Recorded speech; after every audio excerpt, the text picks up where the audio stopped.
Om Swastiastu, selamat sore. Jadi, kami dari kelompok 3 akan mempresentasikan hasil kerja kami, dasar-dasar perancangan tapak. Next. Jadi, kami akan mempresentasikan set analisis diagramming information for architectural design by Edward T. White. Selanjutnya akan dilanjutkan oleh teman saya. Silakan. Baik, saya akan melanjutkan dari teman saya. Organizing the diagrams. Setelah memiliki beberapa diagram, langkah selanjutnya adalah mengelompokkan diagram menjadi beberapa urutan. Hal ini merupakan langkah yang penting karena pada tahapan ini memberikan kita kesempatan untuk membuat hierarki kategori subjek. Yang pertama lokasi, kedua konteks lingkungan, ketiga ukuran, keempat zonasi, kelima hukum, keenam ciri visi alami, ketujuh fitur buatan, ke-8 sirkulasi, ke-9 utilitas, ke-10 sensori, ke-11 manusia, ke-12 budaya, dan terakhir iklim. Selanjutnya dilanjuti oleh teman saya. Selanjutnya adalah kuantitatif dan kualitatif. Metode organisasi ini mengidentifikasi data lunak yang tidak kuantitatif dan yang tersedia untuk interpretasi oleh kami sebagai desainer. Keras dan lunak dalam hal ini jangan pisahkan data menjadi fakta dan non-fakta, melainkan ke dalam rentang perhatian wajib oleh desainer dalam konseptualisasi. Yang kedua ada penting dan relatif. Setelah selesai dalam diagram dan mengetahui sifat proyek untuk menempati situs, kita harus memiliki beberapa perasaan untuk faktor kontekstual, yang mana cenderung menjadi pengaruh utama dalam desain. Yang ketiga ada umum dan khusus. Dalam pendekatan ini, kita mulai dengan situs informasi yang memberikan pemahaman pada tingkat ikhtisar dan lanjutan. Kepenjabaran dari informasi tersebut lebih lanjut ke tingkat yang lebih rinci. Selanjutnya akan dijelaskan oleh teman saya.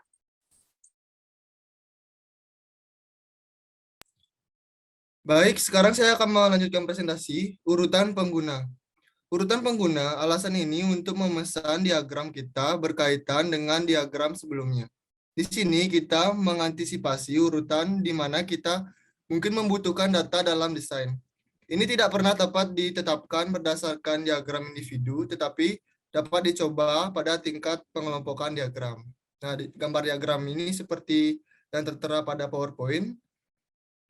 Kemudian, saling ketergantungan. Saling ketergantungan fakta tentang situs kita biasanya bergantung pada satu sama lain dengan berbagai cara. Pola dryness situs diatur oleh atau bergantung pada kontur situs seperti halnya pandangan dari situs jika memiliki makna penting, dekat atau poin. Kemudian ada cara mengorientasikan. Setiap cara mengorganisasi informasi situs memberi kita sistem label yang berbeda, yang pada gilirannya mempengaruhi pandangan kita tentang situs-situs dan isu kontekstual. Kita sangat cenderung pada sikap, harapan, dan juga kosakata tanggapan desain melalui cara kita mengatur informasi situs kita. Mungkin sulit untuk merasakan pengaruh label fakta pada akhirnya solusi desain, tapi koneksi ini pasti hadir dalam proyek apapun. Kemudian akan dilanjutkan oleh teman saya.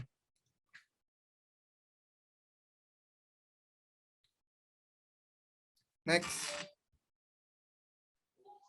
Baik, yang pertama ada ikhtisar informasi situs bersama dengan persepsi kita tentang situs sebenarnya. Ditahu kita apakah situs tersebut menuntut satu atau tidak. Jika ada beberapa masalah situs yang baik merupakan tantangan dalam hal ukuran, intensitas, nilai, atau kualitas lainnya, kita diperingatkan untuk fakta itu dalam menafsirkannya dan dapat mengantisipasi kosakata desain itu dan keluarga konseptual yang mungkin diperlukan untuk mengatasi kondisi situs tersebut. Yang kedua, ukuran situs dalam kaitannya dengan fungsional ruang untuk ditempatkan di properti memberitahu AS apakah kami bekerja dengan sebuah bangunan ketat atau longgar ke situasi situs. Situasi ketat menyiratkan penumpukan fungsi, gedung bertingkat dan parkir, dan kebutuhan untuk mengatur sisa ruang situs untuk keuntungan maksimal. Mungkin ada sedikit ruang situs yang terhubung di contoh ini, dan rutinitas desain kita untuk menangani situasi ketat adalah sangat tepat.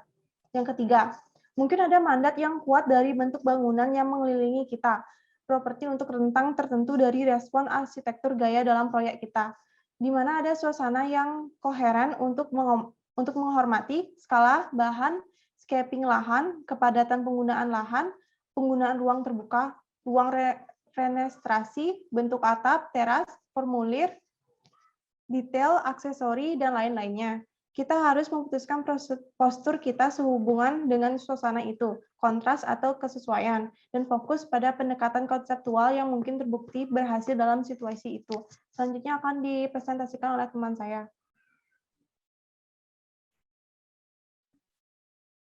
Baik, kemudian yang keempat ada kontur situs, mungkin sangat menonjol mendorong antisipasi panggung bangunan atau tingkat tanah yang signifikan memahat untuk mengintegrasikan bangunan dan fungsi eksterior dengan tanah. Terkadang kontur dan fitur permukaan lainnya, pohon, batu bangunan lain dan lain-lain, mendikte di mana fungsi-fungsi tertentu harus ditempatkan di situs. Kemudian yang kelima ada jalan yang berdekatan dan pola lalu lintas kendaraan biasanya menentukan di mana kita dapat membawa kendaraan ke properti kita dengan baik. Tanggapan umum di sini termasuk menghindari akses keluar dan dari jalan utama. Menggunakan jalan-jalan kecil untuk akses dan jalan keluar yang lebih aman dan diperlambat serta menempelkan pintu masuk keluar sejauh mungkin dari persimpangan jalan. Kita dapat menggunakan cara gang sebagai tepi distribusi kendaraan bila memungkinkan. Kemudian yang keenam ada jalan-jalan yang berdekatan atau fungsi-fungsi yang berdekatan dapat menjadi pengaruh negatif pada proyek kita, sehingga kita mungkin ingin menggunakan tempat parkir dan area non-penduduk lainnya sebagai zona penyangga antara pengaruh negatif dan proyek kita. Kemudian akan dilanjutkan oleh teman saya.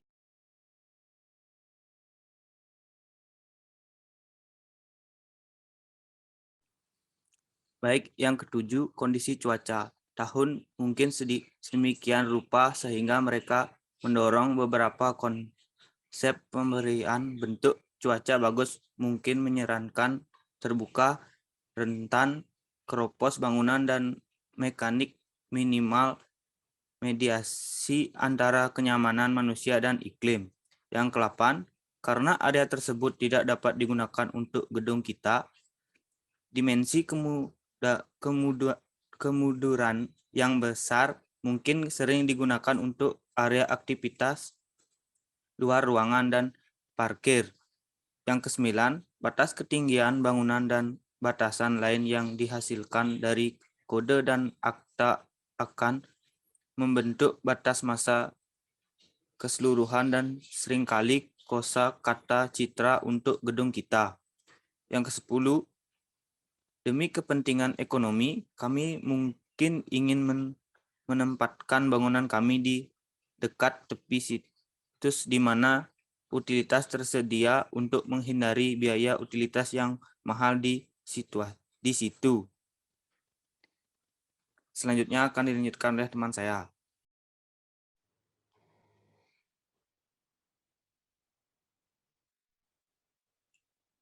Menggunakan analisis parsial situs dan tugas merancang taman kanak-kanak baru, beberapa gambar berikutnya mengilustrasikan bagaimana sketsa desain situs dapat dirangsang sebagai respon terhadap faktor dan kondisi situs individu. Baik sketsa desain situs individu dan konsep pengaturan situs yang komprehensif diambil dari pengalaman masa lalu kami sebagai desainer dan kosakata situs kami, ide desain yang kami bawa dari proyek ke proyek. Semakin luas kosakata ide desain kandidat kami harus memanfaatkan untuk menanggapi dengan tepat kondisi situs. Semakin banyak kemungkinan kami akan menghasilkan situs yang sukses rencana dan desain bangunan. Selanjutnya akan dilanjutkan oleh teman saya.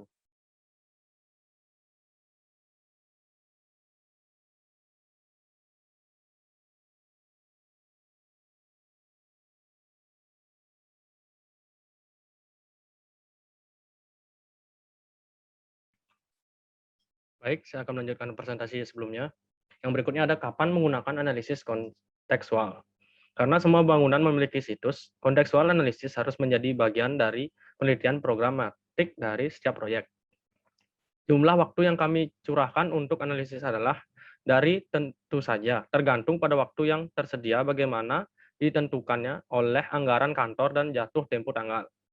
Lebih penting memberi diri kita sendiri pemahaman lengkap tentang situs daripada untuk menghasilkan diagram seperti dari kualitas grafik yang tinggi. Formalitas relatif dari diagram kita dan presentasi ditentukan oleh penggunaan informasi. Jika memakai analisis kontekstual untuk diri kita sendiri, itu biasa sangat informal dan kasar. Diagram kami bisa cepat dan tidak perlu disempurnakan dari luar. Pertama, yang awal mencatat informasi. Yang berikutnya ada kontekstual, lainnya formulir analisis. Ada beberapa metode lain yang menampilkan informasi yang dipelajari melalui analisis kontekstual. Analisis teknik dalam situasi ini tidak perubahan dari yang sudah dibahas. Next.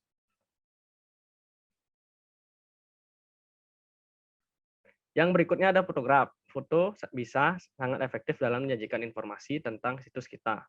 Selain esa fotografi, yang menangkap suasana esensial di dalam dan sekitar situs kami.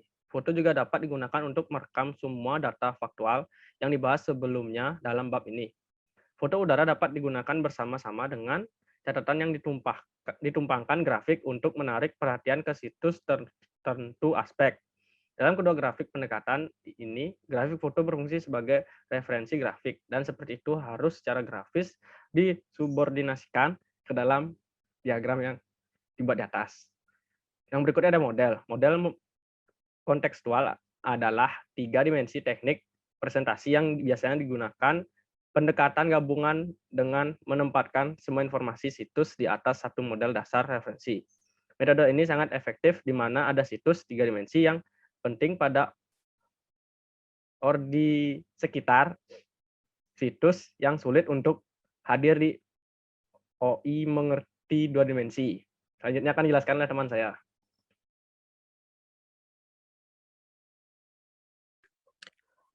Film terkadang merupakan konteks yang menggoda.